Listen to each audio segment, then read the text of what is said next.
I think we take the sort of start of the band to be when we... No, is it when we did our first gig? Not really. Well, maybe the thing is, we've been doing musical stuff together for a very long time, and we used, I don't know, to start with, we didn't really take it very seriously, it was a fun thing to do, and, we just kind of, used to hang out and play music, but, so there isn't really a sort of day that we sort of said, let's form a band, and put up a big sign at school or something, but, we just, so it's very difficult to say, but we'd certainly been doing things for a while before our first gig, but, we were rubbish, we were learning our instruments as we, together, so there was no way we were going to go out and kind of play in front of other people. It had been hideous. I mean, we were bad enough as it was when we did go out, so, but that was in 1998. So long ago, actually. Yeah. So, have you had at that time daily jobs? Yes. Plenty. Yeah. How old are you? I'm 28. I'm 28. I'm 25. So have we had... Yeah, we've had lots of day jobs. All of them really satisfying. No, we've done whatever we could do just to sort of earn money so we could still be in the band, really, like working in offices, and I was a secretary for quite a long time. Yes. Tim and I worked in... did some work in homes. I worked in a home for people with learning difficulties. Tim worked in an old people's home. I did. It was very enlightening. Good answer. Yeah, it was good. Yeah, it was actually really nice, but it was a very odd thing to do. You have to have a very strong stomach, but at the same time, you get to meet some very interesting people. And actually, I think I would much rather do that than work in a kind of office, sort of carrying boxes around and putting numbers in a computer. I would be afraid of this stomach thing, I think. Yeah, it had its disgusting moments, but I won't tell you about those. So, but now you talk to more people from different ages with your music. How is it for you now to work or to live such a thing? It's amazing. It's so cool because we've known each other all our lives, and of course we grew up and we got into music together, and you start, having these sort of stupid dreams about being like Bono or Michael Jackson or, whoever it is. Then that was why we formed a band. But of course, for sort of 99% of people, that dream eventually kind of, you have to give it up and go and start living a sort of a normal life and actually grow up and get a proper job and stuff, whereas we've just never really grown up, and actually we've been really, really lucky, and now we can play music all the time, which is great. And now your parents are very, They're very happy. I think they were a bit worried, because it's taken us years to get here, so they've probably had about 7 years of kind of gradually sort of going grey very quickly and worrying about whether we were ever going to make anything of our lives. But now they're really, really proud of us. And I think my mum and dad are sort of more into pop music than they've been at any time since about 1966. So, yeah, my mum's really into Eminem. And you guys often go through all these comparisons with older bands. Is it a fault of journalists in general, or maybe of people who listen to music because they need kind of comparisons? I think there's probably a bit of both. People need reference points to sort of get a picture of who you are as a band, especially when they haven't heard any music. But also, yeah, journalists kind of, one journalist will write one thing, and then other journalists will just copy what that one's written, and so you get these kind of self-perpetuating things and comparisons. But we kind of feel that once people get to know us a bit better, and now that the record's been out for a bit of time, people will actually begin to see us in our own light more. And I think there have been comparisons to bands like Coldplay and Travis and Radiohead, and sometimes they can be helpful, but most of the time I think we feel that we just like to be seen as we are, and I think that hopefully give it some time and we will be. I think it's It's slightly annoying, but only because the bands that we sometimes get compared to are not really the same bands that influenced us. You know, I think we're not ashamed of the bands that have influenced us, like, you know, the Smiths, for example, and U2 a lot. I don't know, Oasis and Paul Simon and, I don't know, David Bowie and, you know, lots and lots of people. You know, so occasionally someone does actually say, oh, that sounds a bit like the Smiths or something. And, you know, when that happens, we don't mind. We're actually quite pleased in a way. Yeah, so as long as we feel it's accurate, then we're happy. I don't think we thought that it would be such a big deal. Just because when we started using the piano, you know, our guitarist had left a long time before that, and I think we were just used to working as we were, and the piano just seemed like the natural thing to play our songs with. And you know, since we started getting sort of attention from the media and people like that, you know, people have been writing or saying or asking us a lot about the lack of guitars, and it is quite strange because I think we feel that the piano sound is what is natural to us, and you know, it wasn't like a calculated move to get rid of the guitars. And so it's slightly strange when people ask us about it. But I guess that's fair enough because people are so used to hearing, you know, guitar bands or seeing bands with guitars in them. And also I think because, you know, the style of our music and a lot of the influences, you know, quite guitar-y, and so maybe they wonder whether there should be a guitar there. But I think you know, at the end of the day, does it work as a sound, the sound that we have? And I think we feel it does. So that's probably the most important thing. Well, again, I mean, unfortunately, everything about our history has been incredibly complicated. In Britain, we've released Everybody's Changing twice. Basically, very early last year, we had the chance to release a single, which was just like a tiny, I think it was 500 copies to start off with, which is nothing, obviously. And it was the first time we ever had a chance to get a song on a CD, and it was very exciting. And we just had this new song called Everybody's Changing, so we put that one on. And, you know, it got on the radio a bit. You know, that was what started everything for us, but not many people heard it. But, you know, it just kind of got in a few magazines and that sort of thing, and on the radio. And when we recorded our album, at the end of the year, we re-recorded the song, and we were really, really pleased with it. And we thought, you know, it's stupid if only a few people have ever heard this song. You know, we really wanted to get it out there again. So, you know, we released Somewhere Only We Know as the first single off the album, but then for the second single we thought, let's do Everybody's Changing again so that more people can hear it this time. Well explained. Thank you. Yeah. Some of them you do, because people are quite precious about things, and I think some of them will say, are bound to say, oh, I much preferred the original, you know, blah, blah, blah. But I think most of them were pleased. We gave them a couple of new B-sides as well with the next single, so I don't think anyone minded too much. I think we have a very loyal set of fans, and I think they probably understood why we wanted to re-release it, because I mean, obviously they bought it the first time round because they liked it, and I think they understood that we wanted more people to hear it, and so yeah, I don't think they minded at all, and some of them sold the original copy on the internet and made a load of money out of it, which is a great thing, because, you know, well done them for buying it the first time, and I think they deserve every penny. Yeah, but, you know, if you need the money, then sell it, you know. I mean, you know, it's silly. Some of the...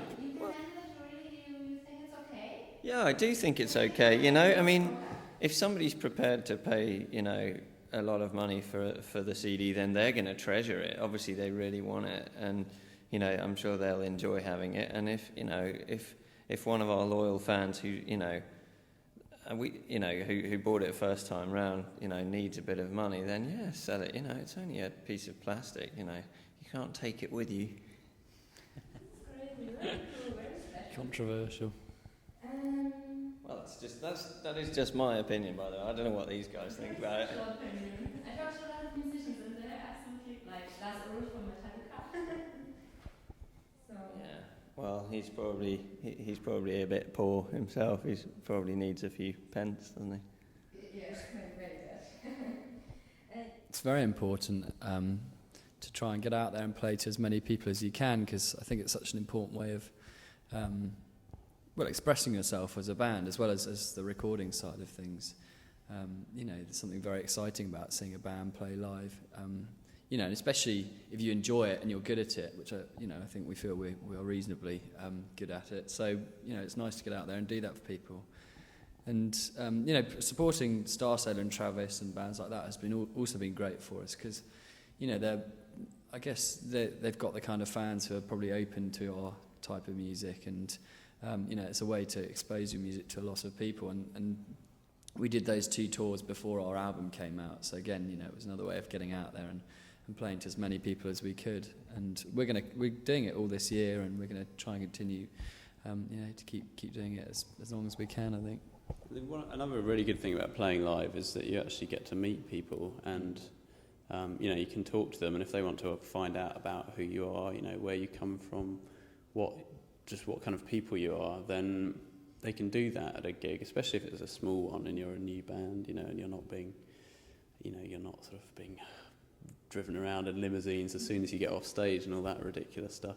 And also, when you see a band on stage, if a good kind of live band will kind of give you an impression of what sort of people they are, and you can learn something about their characters and what they kind of mean as a band. And sometimes it's difficult to get that on the radio. If you just hear a random song on the radio, you can't really tell much about the band. For us, it's a really, really important thing. We've played gigs with bands that are much, more successful than us, and they still, they've still retained their sort of human side. And I think it is possible. You just have to sort of try and remember who you really are. I mean, I don't know. Maybe it's harder, and maybe, you can't go straight out after the show, but, if you wait. I mean, I can remember when we supported Travis, there were people who waited 2 hours, outside the venue, and there, after 2 hours there were only a few people, and when Travis came out and said hello, they met those people. They made sure they went and said hello. So, you can still do it. Maybe you can't do it quite as much, but, I think if we try and remember that it's the only reason we're there, and in our, big swanky tour bus is because of the people that have, paid money to see us and supported us, then hopefully, we'll always go and see them and say hello, because, that they're the reason that we're doing all this. Yeah, I think our music's very personal, and, it is about real things and, real people, and it'd be nice to let people know that we are real people, and because there is a certain image of musicians and rock stars, whatever, of being kind of untouchable and living on a different planet or something. And I think we feel that our music's not really like that. It's more about normal people and the difficulties that you face in everyday life. And I think we need to feel we can get that across, just by the way we are as people as well. So that's why we keep doing it, I think.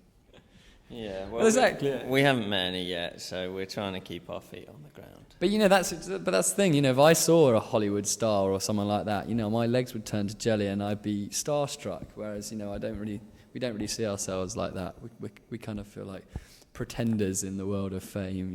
It doesn't work like that for us. Yeah, we kind of feel like we accidentally got let into the party or whatever, and got to slip past security just so we could point at people and say, "Wow, look who that is."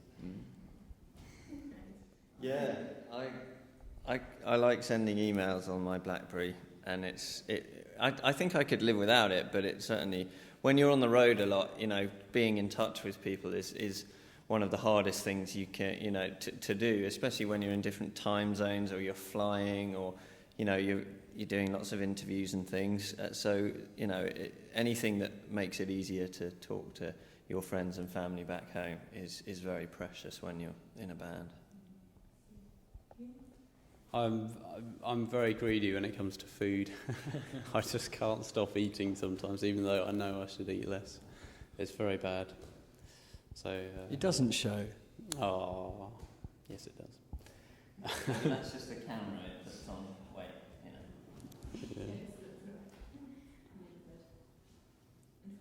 Yeah. Sleep.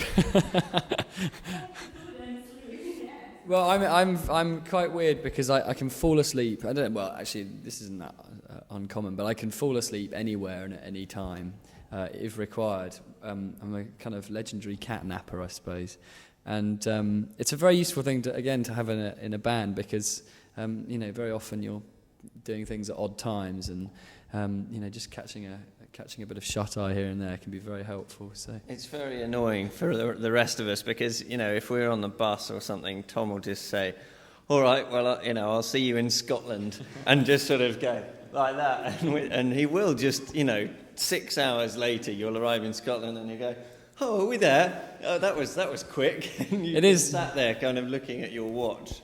It is like some sort of strange form of time travel because I wake up and I'm in a different. Well, no, time travel. Do I mean that?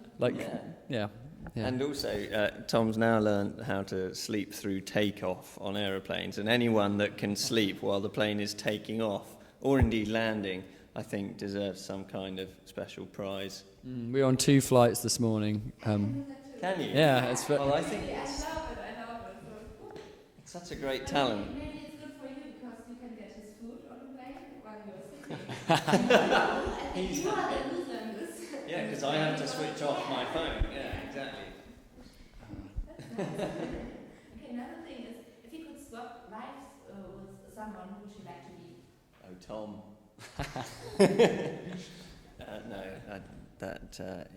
Is this for for a day or forever? You like it? Because I think I'd struggle to swap my life with someone forever. But if it was just for a day, I think there are probably a few people I'd like to be. Don't know who. Can't you guys say something? I wouldn't mind being in the Beatles for a day in about 1965, maybe. If we're allowed time travel as well. Apply with me. This is all very realistic. Yeah. Are you going to make this happen, by the way, if we choose something? Oh, damn. Sorry. Who would you like to be? Who would I like to be? I don't know. I don't know. Somebody really cool like Tom Cruise in Top Gun. I think I'd like to be Maverick for a day and just spend the day sort of zipping around the sky, preferably without losing my wingman or whatever. But yeah. Or Indiana Jones. That would be fun. Indiana Jones would be great. Yeah. That'd be great. Just have those skills with a whip. Anyway, we won't get into that. So another thing, is there someone you would like to pay back for what he did to you? It would be nice if we could sort of reward Simon Williams, who was the guy who allowed us to put our first single out, sort of by getting him a knighthood or something, make him Sir Simon Williams, because he's basically responsible for us being able to release our music. So yeah, we'll get him some sort of big prize or a big crown or something. Well, paracetamol can be very bad for under 18-year-olds, which a lot of people don't realise. Is that true? Why? I don't know, they found out a couple of years ago that you have to be very careful when taking paracetamol if you're young, yeah. I used to take it loads, because I used to get a lot of No headaches. wonder. I used to get a lot of headaches when I was at school, in fact, to the point at which the people at school actually thought I was faking, and just so I could get out of class. But I just used to get migraines, and it was only when I kind of threw up that they believed me. So, that's not a message at all, that's just a story. About what? Stories about drugs are always welcome. Oh, well, to be honest, we've sort of, not that we have many stories about drugs, but we try not to make it a thing that we use as like a publicity thing, because it's not a very good thing. I don't think. We could tell some stories about trugs. Trugs? From an area in Sussex where they make these really cool sort of garden baskets out of strips of wood, and they're called trugs with a T. And I bought my mum one of these for her birthday a few years ago, and it was probably the best present I ever got her, because they're really cool, they're really sort of delicate and quite arty, but they're very practical as well, and they last a long time. Did you get that from the Trug store or Super Trug? There is a place called the Truggery, and I got it there. No, it's true. This is deadly serious. That's absolutely true. No, it's true. It's about the only place in the, well, it probably is the only place in the world. There's one tiny, did you just say this? There's one tiny village that has 2 drugstores. Is Did that you what just say Husband that? C? No, I Yeah. didn't. But Yeah, it's absolutely bizarre. And I don't think there are any other drug shops or whatever you call them in the whole world. But they have 2. I mean, imagine the rivalry. You know, like there'd be mafia-style shootouts across the high street. Are you trying to get people to say sort of don't take drugs and things or not? I had a friend at university who took lots of heroin and died. That was good. So I wouldn't recommend that. No. I think you will see that in your life when you're still working in this business and Yeah, all these parties. we see a lot of coked up people, which is normally pretty unpleasant, really. 'Cause anyway. And quite a few stoned people. There were sometimes when you get a backstage area, you get very sort of, the air can be very heavy with the smell of things burning. Which is personally a smell I like, but so it's not always that bad, is it? But sometimes before you're going on stage, you kind of want to focus your mind rather than free it. I'd rather have that than the coked up people. Oh, sorry, yeah. Are we carrying on? You're trying to stop us. It should be them. It should be us trying to stop you, but you're trying to make us shut up. We were just about to tell you a really interesting story about Keane and drugs, but we were out of time. Yeah, sorry. Anyway, the tape ran out half an hour ago, anyway. Hey, my name is Lenny Kravitz, and my last rock and roll moment was just now. Did you see that? That was it. See? Right there. I am a rock and roll moment. My life is a rock and roll moment. Did you catch it? There it was, right there. You got it?